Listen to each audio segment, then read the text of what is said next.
پڑھا اور آپ صف میں کھڑے تھے تو میں نے آپ کے ساتھ مسافر کیا. میں نے کیوں نہ آپ کے پاس آ کر آپ تشریف تو نہیں لائے.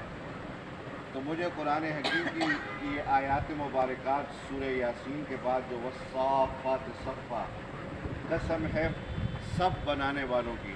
اللہ تعالیٰ کو جون سی چیز پسند ہوتی ہے اللہ اس کی قسم کھاتے ہیں. مکہ مکرمہ پسند آیا لا اقسم بہذا البلد کہہ کر قسم کھائی. رسول اللہ صلی اللہ علیہ وسلم جس زمانے میں آئے وہ زمانہ پسند آیا والعصر کہہ کے قسم کھائی. رسول اللہ صلی اللہ علیہ وسلم مسکرائے یاسین کہہ کر آپ صلی اللہ علیہ وسلم کے دندان مبارک کی اللہ نے قسم کھائی. والقرآن الحکیم کہہ کر تمام قرآن کی اللہ تعالیٰ نے قسم کھائی. خلاصہ یہ ہے کہ اللہ تعالیٰ کو جون سی چیز پسند آتی ہے اللہ اس کی قسم کھاتے ہیں. اسی طرح مفسرین نے لکھا ہے کہ میدان جنگ میں مجاہدین جو صفیں بناتے ہیں اللہ کو یہ صفیں بڑی پسند آتی ہیں. نمازی اگر نماز کے لیے صف بناتے ہیں اللہ کو بڑی پسند آتی ہیں. اسی طرح طالب علم پڑھنے کے لیے استاذ کی بات سننے کے لیے جو صف بناتے ہیں یہ بھی اللہ تعالیٰ کو بڑی پسند آتی ہے. آپ تو ویسے ہی اللہ تعالیٰ کے محبوب تھے تو جب آپ صف میں تھے تو اور زیادہ اللہ کو محبوب تھے. کہہ دو ذرا سبحان اللہ. میں نے کہا جب آپ محبوب تھے اللہ کے محبوب بنے ہوئے تھے تو محبوب وہ ہوتا ہے کہ محب اس کے پاس جاتا ہے محبوب کو اپنے پاس بلاتا نہیں ہے. ہمارا عقیدہ کیا ہے کہ ہم محبوب کے در پہ جاتے ہیں محبوب کو اپنے در پہ نہیں بلاتے. بھائی ٹھیک ہے نا. تو آپ سب محبوب ہیں تو میں آپ کے پاس چل کے آیا ذرا سبحان اللہ کہہ دو.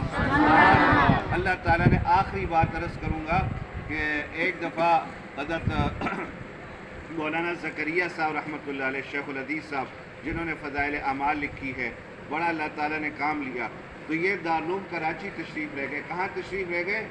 تو مفتی اعظم پاکستان حضرت مولانا مفتی محمد شفیع صاحب رحمۃ اللہ علیہ نے فرمایا کہ حضرت طلباء کو کچھ نصیحت کر دیجئے طلباء کو کچھ نصیحت کر دیجئے.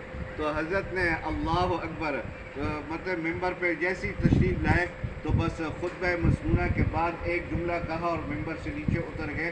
فرمایا طلباء خدا را اپنی عزت مقام اور مرتبے کو پہچانو. اپنی عزت مقام اور مرتبے. بھائی آپ کے پاؤں کے نیچے تو رحمت کے فرشتے پر بچھاتے ہیں فضا میں اڑنے والے پرندے دعائیں کرتے ہیں پانی میں تیرنے والی مچھلیاں آپ کے لیے دعا کرتی ہیں. تو آپ کا بہت بڑا درجہ اور مقام ہے تو اس مقام کا خیال کرو. اس لیے باہر کسی دنیا دار کی کسی بڑی گاڑی کو دیکھ کر کسی کی بڑی کوٹھی کو دیکھ کر کسی کی بڑے اچھے لباس کو دیکھ کر اچھے جوتے کو دیکھ کر پریشان مت ہو جایا کرو.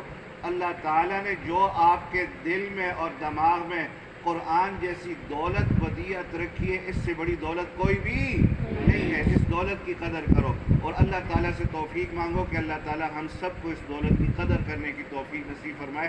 آمین کہتے ہیں. جزاکم اللہ. وقت طلوع دیکھا وقت غروب دیکھا آپ کی محفل کو خوب دیکھا. السلام علیکم ورحمۃ